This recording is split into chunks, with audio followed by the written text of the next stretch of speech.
The 1983 Hurst Olds is an underrated gem in the world of American muscle cars, and despite often being overshadowed by more powerful contemporaries like the Buick GNX, it holds a unique place in automotive history.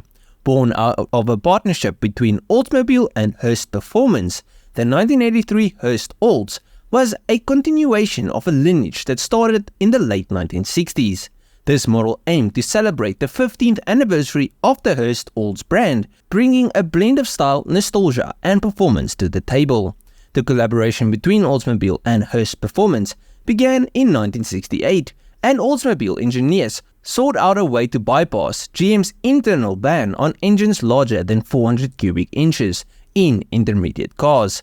By bringing in Hurst, known for its performance-oriented shifters, Oldsmobile was able to offer the first Hurst Olds with a 455 cubic inch 7.5-litre V8 engine, producing 390 horsepower. This collaboration proved successful, leading to several follow-up models in the late 1960s and early 70s. The 1983 model marked a revival of this partnership after the Hurst Olds name had been dormant for a few years. However, the automotive landscape had changed significantly by the 1980s, with stricter emission regulations and a shift in consumer priorities towards fuel efficiency. As a result, the 1983 Hurst Olds was not as powerful as its predecessors, but it still carried the legacy of being a performance-oriented model. The 1983 Hurst Olds was designed to celebrate the 15th anniversary of the original 1968 model. Oldsmobile took the third-generation Cutlass as the base for the special edition, making several cosmetic and mechanical upgrades to distinguish it from the standard Cutlass models. One of the most eye-catching features of the car was its black and silver two-tone paint scheme, separated by red pinstripes. The 1983 model also featured a bulging hood, a rear spoiler, dual exhaust tips, and specific Hurst Olds badging. Inside, the car had a more luxurious feel with bucket seats and upgraded interior and the option for a T-top roof, adding to its allure.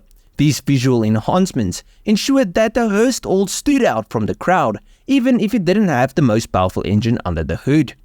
Now, speaking of the engine, at the heart of the 1983 Hurst Olds was a 5-litre 307 cubic inch V8 engine, so quite a bit smaller than the previous one. Now, this motor was dubbed the LG8, and this engine was not a high-performance powerhouse by modern standards, but was competitive for its era.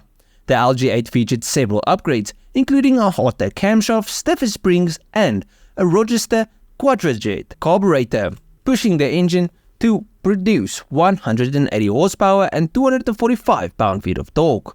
Now, you might say, this is shit compared to the big block V8s found in the Hurst Olds of the late 60s, but it was a reasonable output given the strict emission regulations of the time.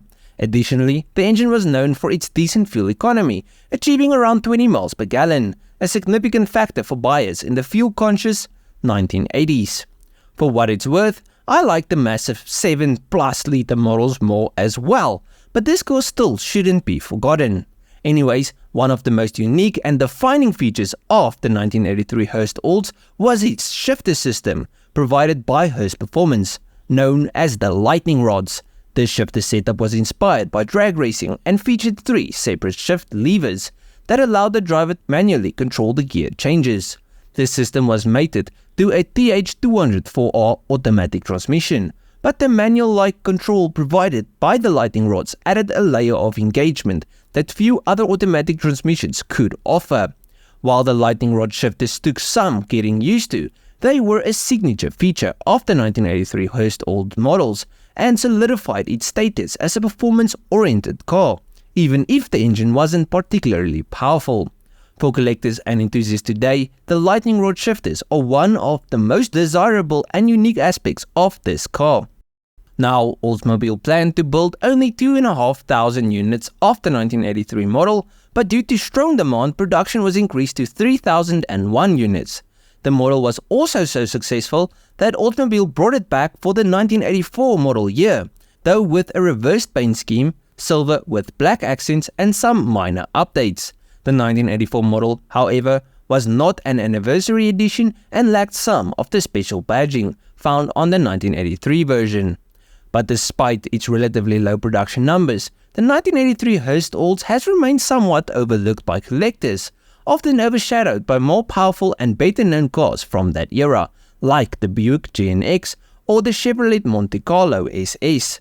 However, this relative obscurity has made it one of the more affordable classic muscle cars, with well-preserved examples typically selling for around $25,000, far less than that of its competitors.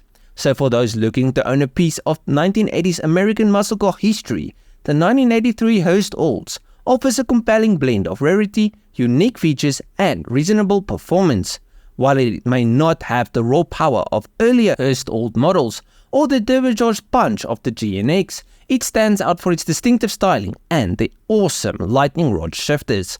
But at the end of the video, please let me know what you guys thought of the video and what do you guys think of this car. Do you think that they should be worth more? Or is the meh engine just too unimpressive to justify a higher price tag? Let me know down below. If you guys enjoyed this video, please have a like and subscribe to the channel. And if you guys did like it, you must like most of my other stuff. So just go through my channel, see if there's something else you like. I'll check you guys in the next one. Cheers, eh?